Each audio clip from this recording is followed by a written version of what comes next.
Bismillahirrahmanirrahim. Assalamualaikum warahmatullahi wabarakatuh. Yang terhormat dosen mata kuliah retorika Ibu Wineka Dinarti Pratiwi, SPD MPD. Yang terhormat para dosen Unsika serta teman-teman yang saya cintai. Pertama-tama marilah kita panjatkan puja dan puji syukur kita kehadirat Allah Subhanahu wa taala yang telah memberi rahmat, nikmat sehingga kita berada di bulan suci Ramadan saat ini. Salawat serta salam tetap tercurahkan kepada junjungan Nabi besar Nabi Muhammad SAW yang telah membawa kita dari zaman kegelapan menuju zaman yang terang seperti sekarang ini. Oke, sebelumnya saya ingin memperkenalkan kelompok kami, yaitu kelompok 11. Kami dari kelompok 11 yang beranggotakan 2 orang, yaitu saya sendiri, Andika Putra Kurniawan, kemudian ada saudari Egi Ahmad Fadli. Langsung saja saya ingin menjelaskan monologika. Pengertian monologika. Monologika adalah ilmu tentang seni berbicara secara monolog. Dalam monologika hanya satu orang berbicara, yaitu hanya seseorang yang berbicara kepada orang lain atau kepada sekelompok orang. Komunikasi dalam proses berpidato lebih bersifat satu arah, sebab hanya seorang yang berbicara, sedangkan yang lain hanya menjadi pendengar. Dari pengertian ini, kita bisa dapat menyimpulkan bahwa monologika yaitu percakapan satu arah. Ya, seperti saya sendiri yang berdiri di sini nih menjelaskan pengertian monologika adalah suatu monologika. Selanjutnya, di sini ada pengertian menurut para ahli.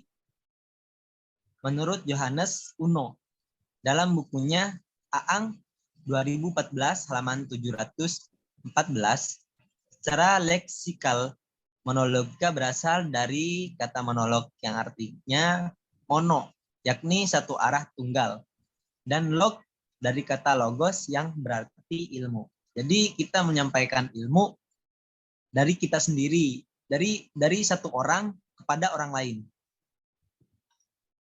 Selanjutnya,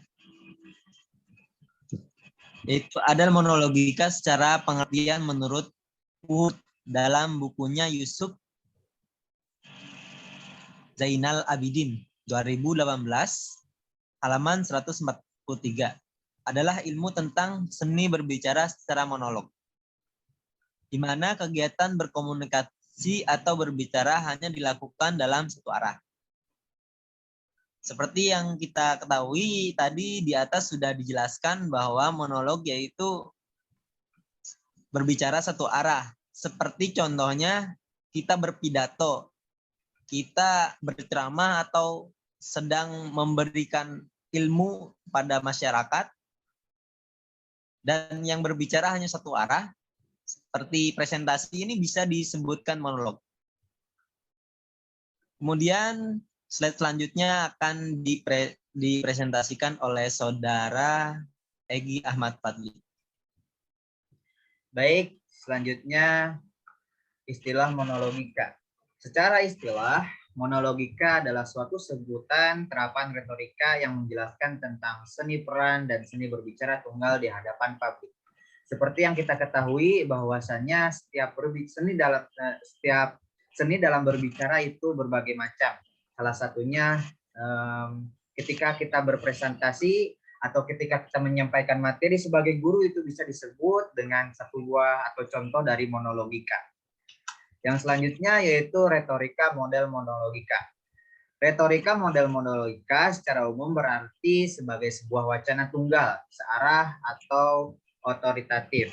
Spenus Wewengkang dalam bukunya Aang tahun 2009 halaman 714 menjelaskan bahwa secara spesifik retorika model monologika memiliki sebuah ciri, yaitu sebagai berikut. Yang pertama, sang orator adalah aktor tunggal yang mendominasi dalam penyampaian pesan, tidak ada tanggapan dari audiens, bersifat satu arah dalam proses penyampaian materi, alur penyampaian tidak seimbang karena audiens hanya sebagai menjadi pendengar yang setia, lalu mengharap proses penyampaian pesan yang rasional, empatik dan respektif, mengharap penyampaian pesan yang aktual, mengharap kemampuan acting sang orator, berorientasi menyampaikan informasi, berorientasi memenuhi kebutuhan informatif dan rekreatif dari audiens. Lalu yang selanjutnya, berdasarkan dari ciri spesifik di atas, dapat disimpulkan bahwa terdapat beberapa bentuk retorika monologika, yakni yang pertama yaitu berpidato, sambutan-sambutan, puisi, deklamasi, monolog, kampanye, dan lain sebagainya yang hanya menunggal pembicara. Sebagaimana yang dijelaskan oleh Yusuf Zainal Abidin tahun 2014 dalam bukunya halaman 146 bahwasanya beliau menyatakan bahwa bentuk utama monologika adalah sebuah pidato, dikarenakan komunikasi dalam berpidato itu lebih bersifat persuasif atau satu arah. Sebab hanya seseorang yang berbicara, sedangkan yang lainnya hanya mendengarkan saja. Maka dari itu, secara sederhana monologika dapat diartikan satu buah pembicaraan yang dari satu arah, dari satu orang tersebut kepada orang lain. Lalu selanjutnya saya kembalikan kepada moderator. Oke, terima kasih Saudara Egi untuk menyampaikan materi selanjutnya. Untuk kesimpulan, monologika adalah ilmu tentang satu seni berbicara serta monolog. Dalam monologika hanya satu orang berbicara, yaitu hanya seseorang yang berbicara kepada orang lain, pada sekelompok orang atau pada satu orang. Dapat disimpulkan bahwa terdapat beberapa bentuk retorika monologika, yakni pidato, sambutan puisi, deklamasi, monolog, kampanye, dan lain sebagainya. Terlihat banyak contoh-contoh di luar sana dalam monologika, yang intinya bahwa menyampaikan satu ilmu kepada banyak orang atau satu orang dalam bentuk satu arah bicaranya. Terima kasih. Cukup sekian presentasi dari kami. Kurang lebihnya saya mohon maaf, kendala sinyal atau apa. Untuk pertanyaan, mohon diketik di kolom komentar. Wassalamualaikum warahmatullahi wabarakatuh.